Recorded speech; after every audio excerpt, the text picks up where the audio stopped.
देखिए निशिकांत दुबे जी जो हैं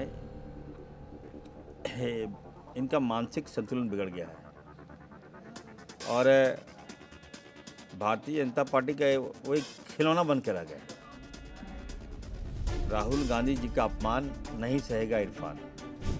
मैं निशिकांत जी को कहूँगा माफ़ी मांगिए और 29 तक ही आपका है। अब मैं रोक दूंगा उनको, मैं बता रहा हूँ। लेकिन राज्यपाल का अभिभाषण है, झारखंड की जनता झारखंड के विधानसभा की ओर देख रहे हैं कि झारखंड की विधानसभा में झारखंड की जनता यहाँ के लोगों के लिए क्या बात कर रहे हैं, क्या लोग चर्चा कर रहे हैं। और इसलिए सदन में भी मैंने इसी बात को कहा कि भैया झारखंड आज बना है तो अनेकों लोग इस राज्य को बनाने के लिए लोगों ने कुर्बानी दी। सदन में हमने नेता जो प्रतिपक्ष आदरणीय बाबूलाल मरांडी जी को मैंने कहा कि देखिए, जब सदन आउट होता है, सरकार के पैसे लगते हैं और जनता को बहुत उम्मीद होती है कि जो विधायक हैं वो जनता का जो सवाल है वो सदन के पटल पर रखे और सरकार उसका जवाब दे, उत्तर दे। लेकिन अकेले सदन में रहना ये ठीक नहीं लगा मुझे। मैंने सदन में अध्यक्ष जी को कहा, या तो इन लोगों को बता दीजिए कि नहीं आए सदन। नकली हितैषी जनता का बनते हैं बाहर, और यहाँ पर बात उठाने की जब बारी आती है तो आप लोग गौन हो जाते हैं। तो मैंने ये बात को रखा। तो मैं आशा करता हूँ कि यदि बाबूलाल जी की बात को सारे विधायक नहीं मानते हैं तो ठीक है, लेकिन मेरा रिक्वेस्ट होगा सभी विधायकों से कि सदन की जो गरिमा है उसको बना के रखें और जनता का जो प्रश्न है उसको सदन के पटल पर उठाने का काम करें। ये मैंने आज सदन में कहा। अच्छा, गोड्डा के सांसद निशिकांत दुबे ने कहा है कि राहुल गांधी इडियट की तरह बात करते हैं। देखिए निशिकांत दुबे जी जो हैं इनका मानसिक संतुलन बिगड़ गया है और भारतीय जनता पार्टी का वो एक खिलौना बन के रह गया है। राहुल गांधी जी का अपमान नहीं सहेगा इरफान। मैं साफ साफ बता देता हूँ।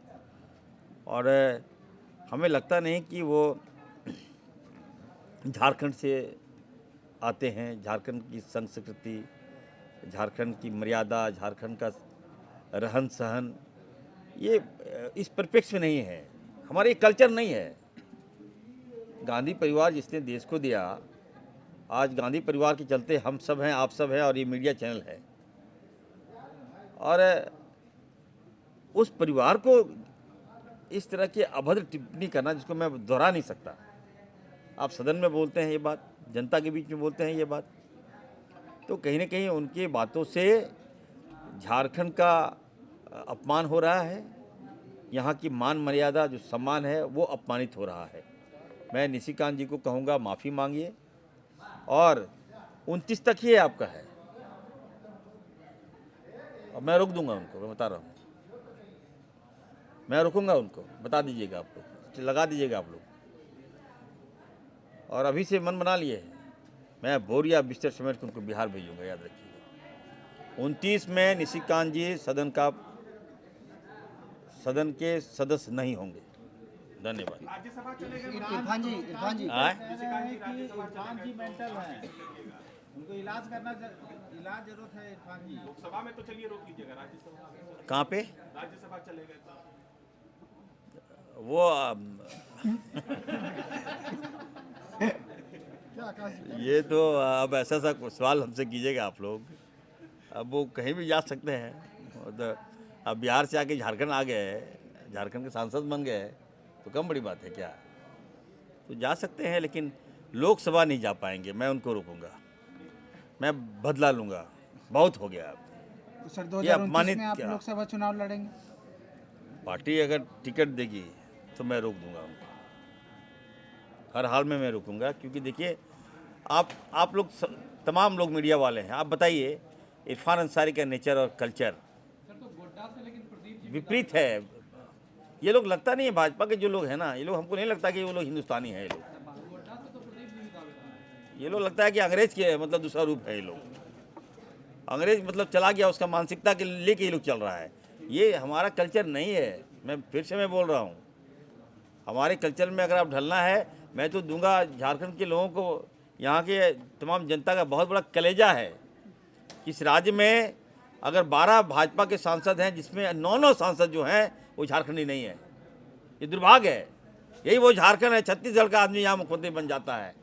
इसका मतलब अगर आप यहाँ की जनता आपको सम्मान दे रही है तो उसके सम्मान और विश्वास को आघात मत पहुँचाइए, छुरा मत भोंकिए। मैं ये कहना चाहता हूँ।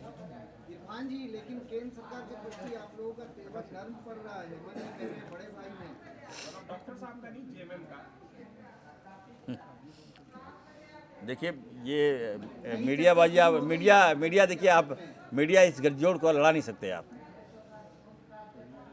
ठीक है। ये महागठजोड़ है, ये टूटने वाला नहीं है। ये 5 साल नहीं, 25 साल आप लिख लीजिए। ये जो सपना देख रहे हैं बीजेपी, देखना बंद कर दें। मैं दावे के साथ कहना चाहता हूँ, अगर 27% यहाँ आदिवासी है तो 19% है यहाँ अल्पसंख्यक, और अदर मिल जाएंगे तो आजीवन भर हमारा सरकार के यहाँ सरकार बनती रहेगी और आप लोग का सेवा करते रहेंगे। धन्यवाद। आज आप सब लोगों ने देखा होगा कि झारखंड विधानसभा में राज्यपाल के अभिभाषण पर नेताओं का भाषण हो रहा है, लेकिन राज्यपाल के अभिभाषण और राज्य को छोड़ करके पूरा यहाँ वहाँ लोग भटक रहे थे। मुझे अफसोस लगा कि झारखंड की जनता ने झारखंड में जो विधायकों को और जिसको सरकार बनाया है, झारखंड के लिए बनाया है, लेकिन झारखंड की तो बुनियादी समस्याओं को लोग छूने तक से लोग डर रहे हैं, बोलने तक से लोग डर रहे हैं। कभी प्रधानमंत्री तो कभी कहाँ कुछ और चले गए, वंदे मातरम। मैंने कहा कि उसके लिए एक दिन विधानसभा अलग से आहूत कर लीजिए, बहस कर लिया जाएगा बढ़िया से। लेकिन राज्यपाल का अभिभाषण है, झारखंड की जनता झारखंड की विधानसभा की ओर देख रहे हैं कि झारखंड की विधानसभा में झारखंड की जनता यहाँ के लोगों के लिए क्या बात कर रहे हैं, क्या लोग चर्चा कर रहे हैं।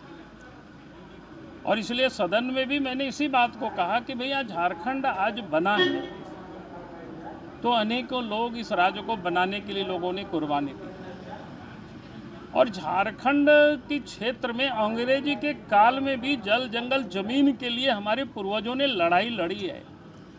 चाहे सिद्धू कान्हू हो, बिरसा मुंडा हो, जतरा भगत हो, नीलंबर पीतंबर हो, चाहे तेलंगाना खड़िया हो, ऐसी जितनी भी प्रकार की जनजातियां, सभी समाज में से आप देखेंगे सभी छात्र क्षेत्र से लोग लड़ाई लड़ रहे थे। जमीन के लिए लोग लड़ रहे थे, अपनी भूमि के लिए लोग लड़ रहे थे। देश आज़ाद होने के बाद भी अपनी भूमि के लिए लोग लड़ रहे थे। सरकार उनको कभी खदान के नाम पर, कारखाना के नाम पर, डेमो के नाम पर विस्थापित किया, न्याय नहीं मिला। लेकिन आज झारखंड बनने के बाद भी हमारे लोगों को, यहाँ के लोगों को उजाड़ा जा रहा है। आज भी कोई जसीडी में जा कर के देखे, छोटा मानिकपुर में किस प्रकार से वहाँ महिलाएं रो रही है, पीटा जा रहा है, लोगों के खेतों पर बुलडोजर चलाया जा रहा है।